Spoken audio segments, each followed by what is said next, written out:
Sobat Legal Access, di video sebelumnya kita sudah membahas tentang langkah-langkah apa saja yang bisa Anda lakukan kalau lawan kontrak bisnis Anda melanggar janji sesuai kontrak atau prestasi. Salah satunya adalah dengan mengajukan gugatan perdata ke pengadilan negeri. Dalam video kali ini, kita akan membahas tentang tutorialnya, yaitu bagaimana membuat surat gugatan tersebut. Anda juga bisa mendownload draft surat gugatan ini dengan mengikuti link di kotak deskripsi di bawah ini.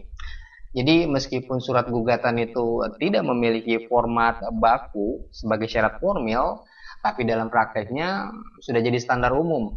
Kalau gugatan itu perlu diajukan dalam format tertentu. Di link di bawah ini Anda bisa mendownload draft surat gugatan itu dalam format Microsoft Word dokumen supaya Anda bisa memodifikasinya sesuai dengan kebutuhan Anda. Oke, langsung saja.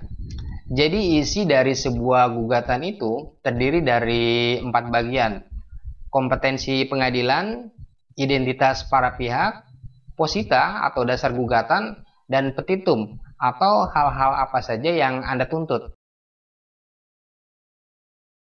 Pertanyaan pertama sebelum membuat surat gugatan ke pengadilan adalah, ke pengadilan negeri mana surat gugatan itu nantinya akan dilayangkan. Dalam surat gugatannya sendiri, kompetensi pengadilan ini biasanya dicantumkan di bagian kepala gugatan atau di awal surat gugatan, yaitu di bagian kepada yang terhormat. Jadi di bagian inilah format dan tujuan dari pengajuan gugatan Anda disampaikan ke pengadilan negeri. Secara hukum, pada prinsipnya sebuah gugatan harus diajukan ke pengadilan negeri yang wilayah hukumnya meliputi tempat tinggal tergugat. Prinsip ini disebut juga asas actor sequitur forum rei.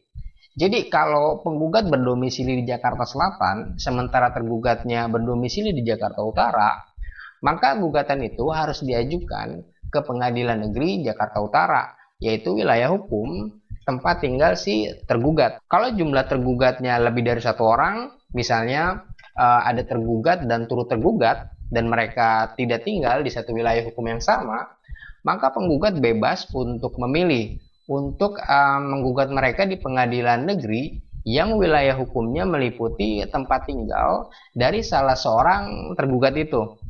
Misalnya tergugat 1 tinggal di Jakarta Utara dan tergugat 2 tinggal di Jakarta Selatan. Maka penggugat bebas untuk memilih mau mengajukannya ke Pengadilan Negeri Jakarta Utara atau Pengadilan Negeri Jakarta Selatan.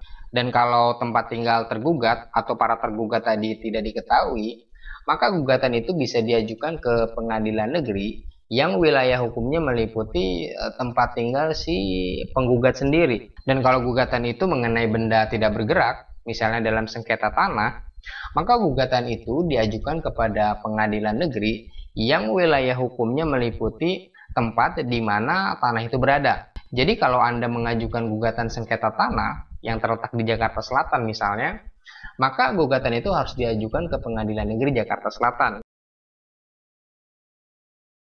Penulisan identitas para pihak, yaitu penggugat dan tergugat, adalah syarat formil yang wajib dicantumkan di dalam surat gugatan. Data identitas yang wajib dimasukkan ke dalam surat gugatan ini minimal meliputi nama lengkap dan alamat para pihak. Di sini penggugat juga bisa menambahkan keterangan lainnya, seperti misalnya tempat dan tanggal lahir atau data pekerjaan. Data-data identitas para pihak ini bisa bersumber dari kartu tanda penduduk atau KTP, atau bersumber dari akta pendirian perusahaan kalau pihaknya adalah badan hukum perusahaan. Atau bisa juga data identitas itu diambil dari identitas para pihak sebagaimana yang tercantum di dalam kontrak yang disengketakan. Sebelum didaftarkan di kepaniteraan pengadilan negeri, surat gugatan itu harus ditandatangani oleh penggugat. Tanda tangan ini adalah syarat formil yang kalau tidak dicantumkan maka gugatannya tidak sah. Kalau penggugat diwakili oleh seorang kuasa hukum atau pengacara, maka pengacara atau kuasa hukumnya itu dapat menggantikan penggugat untuk menandatangani surat gugatannya. Dan sebelum menandatangani surat gugatan, terlebih dahulu kuasa hukum penggugat harus mendapatkan kuasa dari penggugatnya Posita adalah dasar gugatan, yaitu dalil-dalil atau dasar-dasar atau alasan-alasan yang harus diajukan penggugat untuk menuntut haknya. Dalil-dalil ini merupakan dasar pemeriksaan di dalam persidangan nanti. Misalnya kalau Anda sebagai penggugat menuntut pembayaran biaya jasa yang belum dilakukan oleh tergugat, maka Anda harus menyampaikan dasar atau alasan dari tuntutan Anda itu, yaitu kontrak kerjasama pekerjaan jasanya. Kontrak inilah yang menjadi dasar dari tuntutan Anda sebagai penggugat. Kalau di dalam kontraknya Anda dinyatakan bahwa biaya jasa Anda akan diserahkan atau ditransfer melalui bank seminggu setelah serah terima hasil pekerjaan, maka klausul kontrak tersebut merupakan dasar dari gugatan Anda untuk menuntut pembayaran. Dalam surat gugatannya sendiri, Anda bisa mendeskripsikan dasar-dasar atau dalil-dalil posita ini secara kronologis.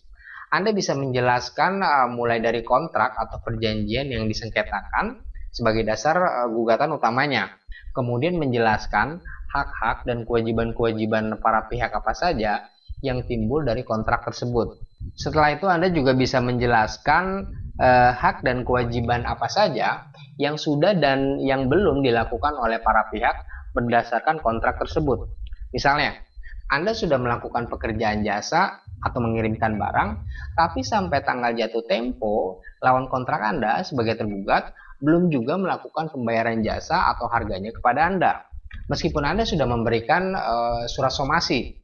Jadi masalah itulah yang kemudian menjadi dasar dari gugatan Anda ini. Di bagian ini jangan lupa juga untuk menyatakan bahwa dengan tidak dilaksanakannya kewajiban tergugat itu sesuai tanggal jatuh tempo, maka tergugat telah melakukan wan prestasi kontrak. Dan karena terjadinya wan prestasi kontrak ini, maka Anda sebagai penggugat telah dirugikan secara material. Dan sebagai penggugat, Anda wajib untuk mengajukan alat-alat bukti untuk membuktikan dalil-dalil atau dasar-dasar gugatan Anda tadi. Kalau Anda mengklaim bahwa Anda berhak atas pembayaran biaya jasa dari tergugat, maka Anda harus mengajukan kontrak itu sebagai alat buktinya.